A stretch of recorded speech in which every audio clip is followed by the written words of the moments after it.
Now, turning away from earthquakes and sports, I wanted to go to another topic that involves the city of San Francisco, and that has to do with the street performers that you happen to see there in the city if you go to the right places there in San Francisco. There are several, I think there are 12 different places officially where these performers and artists and jugglers, any other kinds of people who are out there to show their skills to the public, they're allowed to go out there and do what they do. The one of the most famous and popular places for tourists to go and see these particular people do their performances and show their art is at what's called Fisherman's Wharf, which is also by Pier 39. And if you walk by Fisherman's Wharf, you will see all kinds of people out there. There's people who are playing their music, looking for people to give them money for their performances, of course.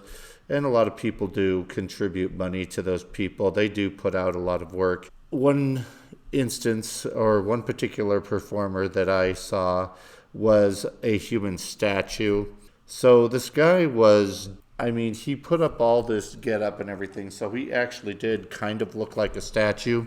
He had colored his face and his clothes the right color so that he did look like a statue, but on closer look you'll notice that that is an actual living person, and that person is like standing completely still for hours and hours on end. At first blush, you are probably not going to think too much about it, about someone who does that, but you just have to understand the concentration and the willpower to sit there and stay in that one position and not budge from that position for hours on end. And then, of course, there's a hat or something nearby where you contribute money for them. Then there are the musicians. As you walk down the street, you are going to hear these musicians pretty much from a great distance away. Sometimes they are playing kettle drums, or sometimes they're playing guitars or some other instrument that really makes a good deal of sound so people can hear them at long distance. So far, I don't think I've seen anyone play the bagpipes as a street performer, that is. But seeing these people, you'll notice that there are a lot of really talented musicians there in San Francisco. And I had to wonder once, there's a music school and there's an art school and a few other schools there in San Francisco that actually teach people a lot of these skills. And I'm wondering, are any of these people actually students of this school and then they find themselves being street performers, or are they people who came from outside of the city and are there to just do their thing? I actually used to think that a lot of these people were homeless and that this was the only way that they can make a living, but I know now that that's not really the case.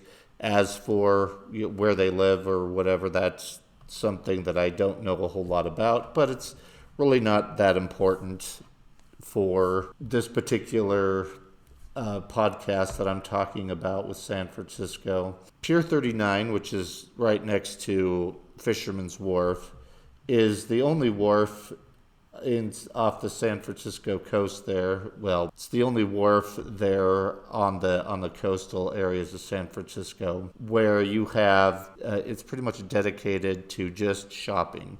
There's a lot of stores there and people go there to buy things.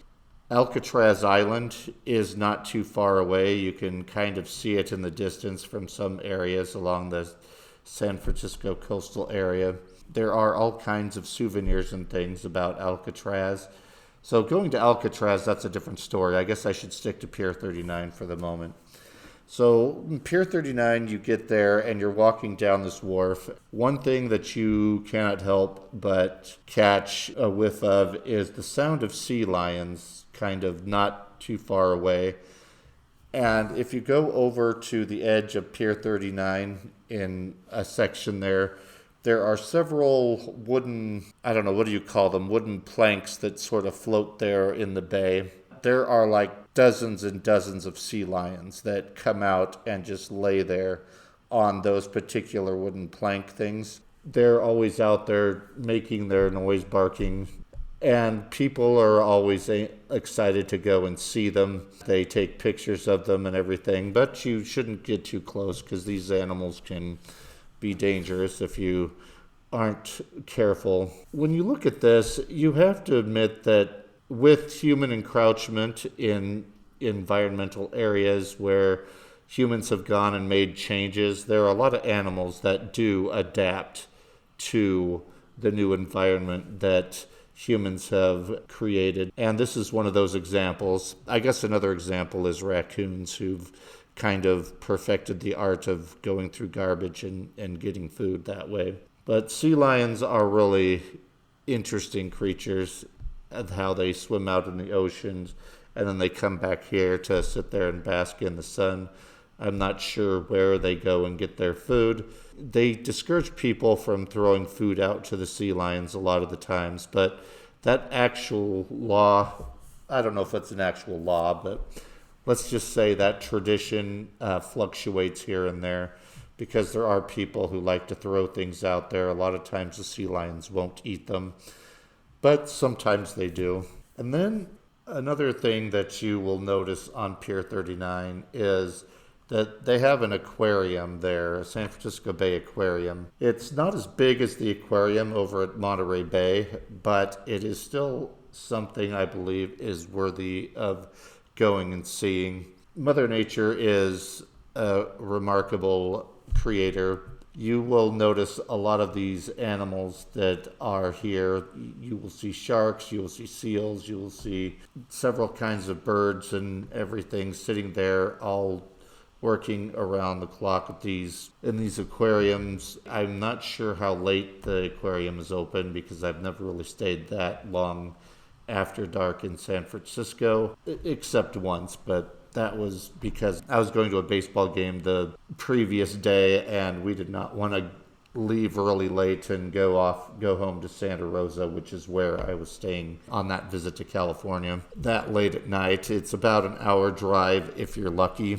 If you're not so lucky, it'll take 2.5 hours or even 3 hours because that road going north up across the Golden Gate Bridge to San Rafael is really crowded a lot of the time. And I don't even know if they can widen that road very well. But this particular situation then is, the aquarium, it's got all kinds of sea creatures from the bay and a few places outside of the bay. You can go underneath there's some parts that are underground and you can go underneath areas where you can see these animals, these fish, sharks, everything swimming around over your head as you're going under there. I know that part of the aquarium does open up into the bay itself, but there are some animals that are obviously in there and that never actually leave the aquarium setting. Then, on top of that, I want to go to the restaurants there at Fisherman's Wharf. There are, of course, a whole slew of seafood restaurants, Pier 39 as well, of course. Considering where they're located, these places have to charge a good deal of money to keep their businesses going. But there are so many tourists constantly going through there and so many people kind of going in and sitting down there that I'm sure that they make plenty of money doing business there in San Francisco. One thing I might note at this time as well is that a lot of that, I'd say probably almost all of that, has been shut down though because of the coronavirus, and that is really sad. I'm hoping that business can get up and start working again really soon. This puts a damper on all cultural activities, and that, not quite all cultural activities, let's just say a lot of the traditional cultural activities are being curtailed because of what's going on with the quarantines and the coronavirus. But Fisherman's Wharf and Pier 39 are two places that I would encourage anybody to visit while in San Francisco. And I guess I wanted to read you something as it relates to the street performers there in San Francisco. There's a website here put out, the city of San Francisco itself, that talks about street performers in the Fisherman's Wharf area, and they are pretty much encouraging them to come and do their performances, because this is part of San Francisco culture.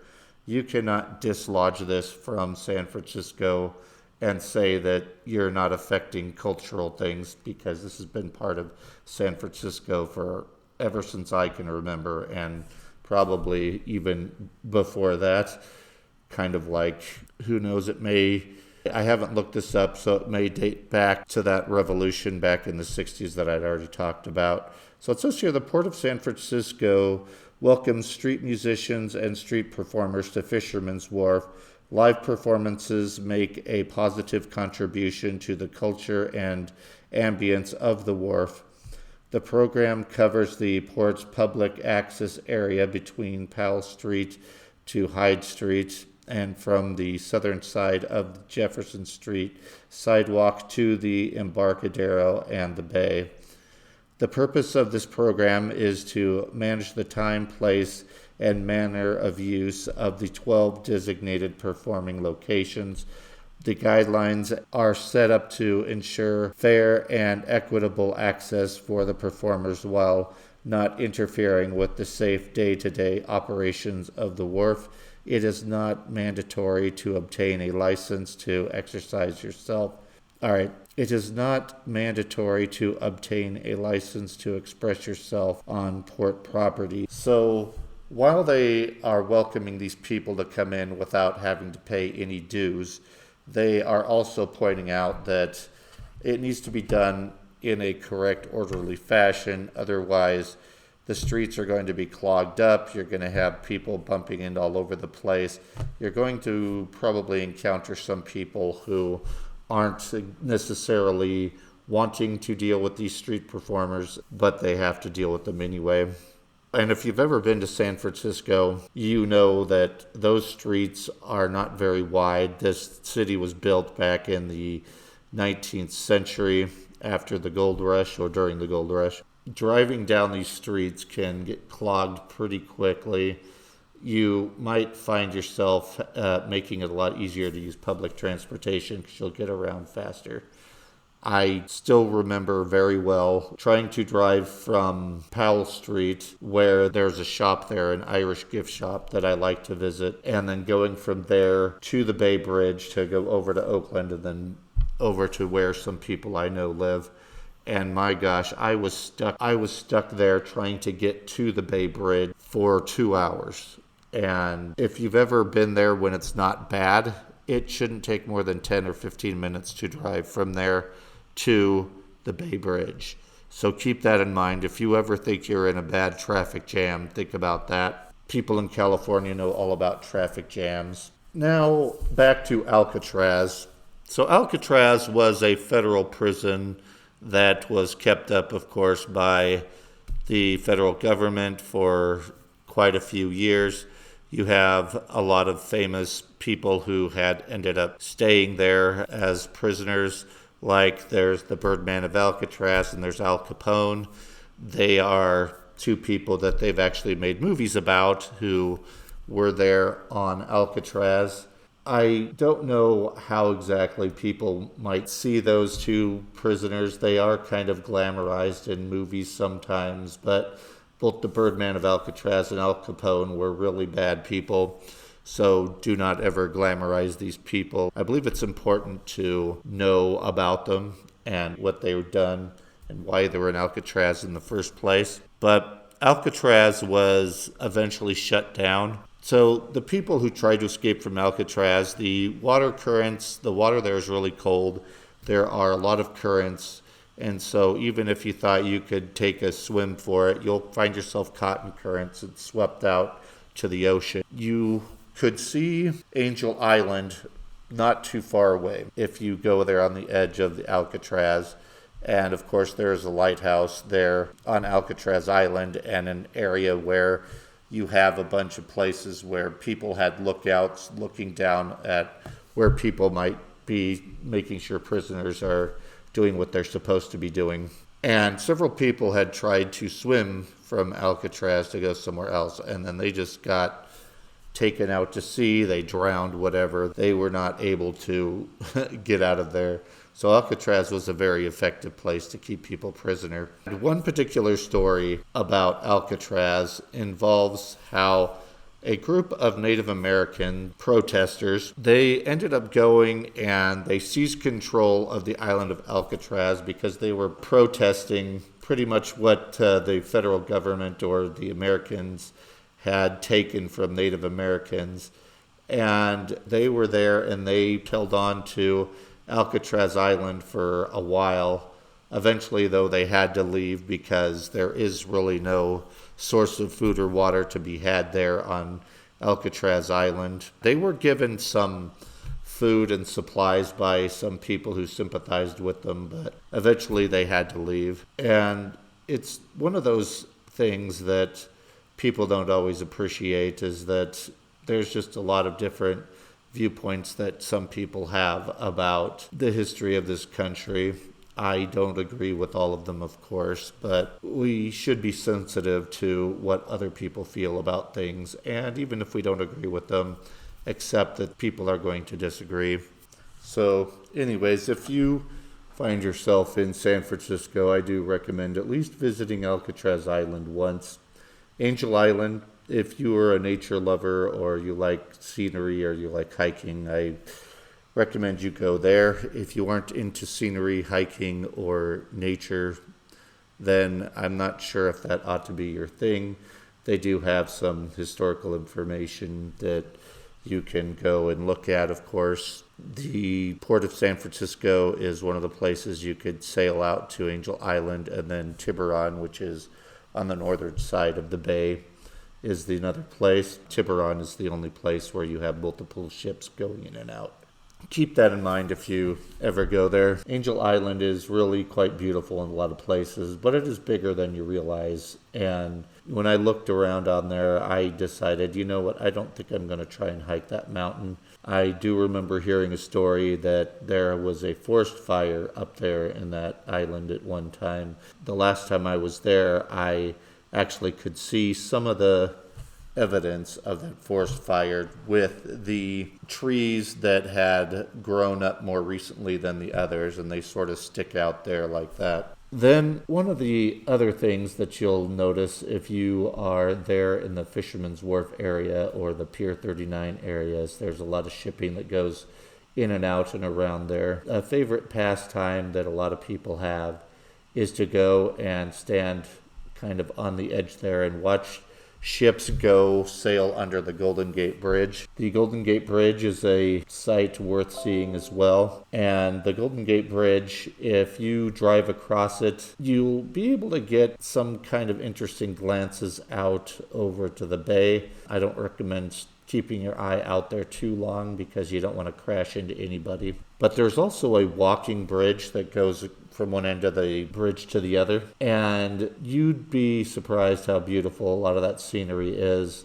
So you can only really see the bay from the Golden Gate Bridge. If you wanted to see the ocean, you really need to, on either side of the Golden Gate Bridge, there are places where you can go off and you can go down, and there's some open park areas. On one end of the bridge, you have an area where it used to be a military arsenal of some kind, and there's still a bunch of historical things there. On the other side, on the north side, there is also a kind of park where there's a lot of different things that you can see there.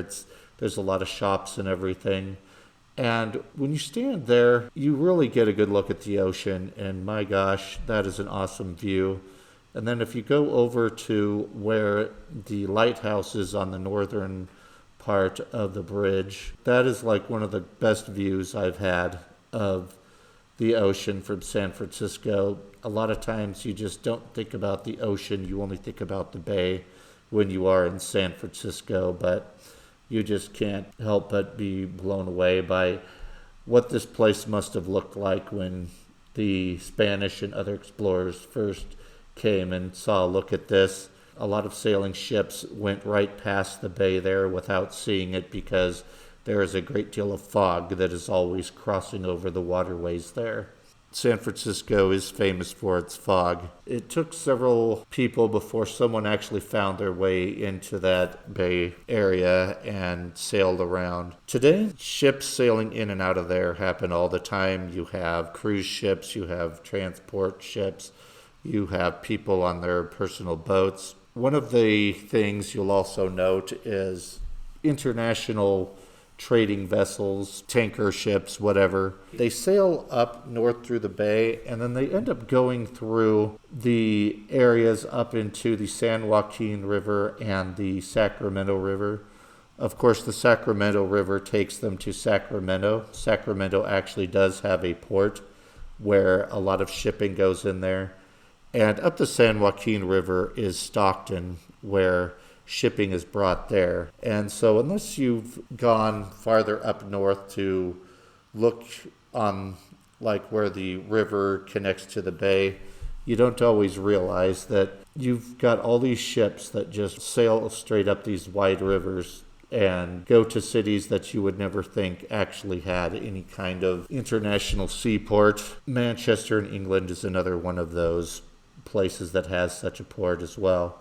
I, of course, am really fascinated with maritime history, these transports and this kind of trade that goes on and has been going on for decades. And it keeps changing, but it still keeps going. I like finding out all kinds of stories that people have going through there, especially if they are sailing through the bay at night in the darkness with the fog, and they end up seeing in the distance these lights that look kind of creepy, whether they're the lighthouses or that dot the area, or if they are something else. Now, of course, I cannot bring this episode to a close without doing my typical ghost story that relates to the city of San Francisco. Being the city that it is, of course, it is a place of many interesting stories. So several places in San Francisco are said to be haunted by some spectral being of one sort or another. The sight of ghosts can often chill one to the bone, and if it's clear that the specter may not be able to harm you, that is still going to be kind of a creepy experience. Though some ghosts are said to be able to harm you as well, but that's not here nor there. So what about other kinds of ghostly sensations? You know, the ghostly footsteps and that feeling of not being alone that you often see in a lot of places. One place where these sensations occur is the island of Alcatraz that I've already spoken of. On that island, you know, I talked about a few stories there, but sometimes at night, it's always at night, I know, there's clanging of the cell doors that are rattling for no apparent reason. When people are in that dining hall area, there is said to be a feeling of, you know, people are watching you. And yet, what I think is really interesting in this regard is they don't seem to be any spectral beings that are making their presence known on Alcatraz, at least not with the stories that I've been looking into. And considering who has actually been on that island and who has died there, granted, some people, a lot of the inmates who were there did end up leaving the island later. But anyways, the spectral beings just don't exist on the island of Alcatraz, but apparently there's a lot of creepy stuff that goes on there. Then another haunted place that I would like to talk about is the Curran Theater that's on Geary Street in San Francisco, and this is said to be the home of two spirits who both died on the premises, according to one account. So one of them was a ticket taker who was shot dead in 1933. He is said to haunt that area there at the beginning, at the entrance there, where people go into the lobby or to, you know, the ticket area. Then another ghost that haunts that place is of a little girl who was said to have died nearby. Some accounts say that this girl was someone who died on the premises. Others say that actually she died across the street. Either account really does not tell you who this girl is, and you should clearly understand that not every ghost is going to be identifiable by a name or necessarily a person who can really be placed at a certain location at a given time. Not everybody knows who everybody is, after all. Something else, a lot of these rather interesting stories. The old City Hall in San Francisco was destroyed in 1906, and this, of course, was due to the earthquake and fire that went through there, destroying a whole lot of things. And one particular, let's just say that there's a lot of activity that goes on there. Some people believe that there are ghosts of people who were killed during the earthquake or fire in that area. And then there are also there's the ghost of a former mayor who was actually assassinated in the City Hall area. His name was Dan White, and this happened in 1978. And, hits home when you realize that, no matter what time period you're in, there's always political intrigue and violence that's going on. This account that I'm looking at doesn't tell you why he was assassinated. It'll be interesting to check that out at another time. But another place that people have seen ghosts, of course, is Golden Gate Park. So if you're visiting Golden Gate Park at night, you might come across two spirits. The first resides at Stowe Lake with the White Lady. More than 100 years ago, a mother was walking around the park with her baby in a stroller. She sat down and began a conversation with another woman. After a while, she realized that the stroller was missing, and frantically she asked anyone, if they knew where the baby was. Then it dawned on her that the stroller was in the lake, and then she went after it. And then they're encouraging you to take a walk around Stowe Lake at night, and she might come out of the area there to walk around the lake looking for her child. And this is a common theme when a parent loses a loved one, the person's ghost is wandering around trying to find that missing loved one. And it could be a child, or it could be a husband or a wife or something. But more often than not, it tends to be a child of a mother who's lost there. It tends to be, a child of a mother or a mother of a child that was lost there. So, and there have also been reports of people receiving a ticket from a police officer in Golden Gate Park to find out the issuing officer hasn't been on duty for many, many years. He likes to ticket people for traffic violations, but he can't seem to follow you out of the park. So having someone wandering around the park handing you tickets and then disappearing and you not knowing what the heck is going on, that is a rather interesting ghost story. I have no idea if the tickets are still around after the guy disappears, but, that's just kind of the nature of the story. They don't always tell you the whole story. And then I tried to go and find somewhere where it might talk about ghosts that haunt some places like Fisherman's Wharf or Pier 39, because, those are places a lot of people go to, and after dark, of course, is when they like to come up. But unfortunately, I could not find any ghosts that haunt those places. There are all kinds of places all over this city where you can go and have tours of different areas, seeing ghostly sightings or ghost stories. Chinatown and Fisherman's Wharf have places where you can head off from there to see ghost stories. But one last instance of ghosts here in San Francisco I want to talk about is at the Presidio. So The Presidio is one of those hotspots of ghostly activity. This old Army post is home to dozens of old officers' quarters, the National Cemetery, and other historical buildings. And then one of the most haunted places here was the old Army Hospital. However, it was torn down and it is now the location of Letterman Digital Arts Center. While few new reports have surfaced about the building, a handful of employees have mentioned cold spots throughout the building. Again, that's the cold spots. It's hard to, validate that, the feeling of being watched and everything. Hearing that kind of a story, a lot of people don't take quite as seriously as if you actually see a spectral being. But anyways, so for years, visitors and employees have reported ghostly figures in the Presidio National Park Service Visitor Center. Many have reported seeing Army men knocking on doors of empty rooms. Others have reported seeing guards that are still on duty that really aren't. And then the Presidio is also home to an old Indian burial ground. In that particular region, of course, people are going to attribute ghostly activities, and old Indian burial grounds are really, you are not supposed to disturb those things or you are in for big trouble. So anyways, those are some of the ghost stories that I had come across here dealing with San Francisco. I will definitely be heading off on one of those tours the next time I go to San Francisco.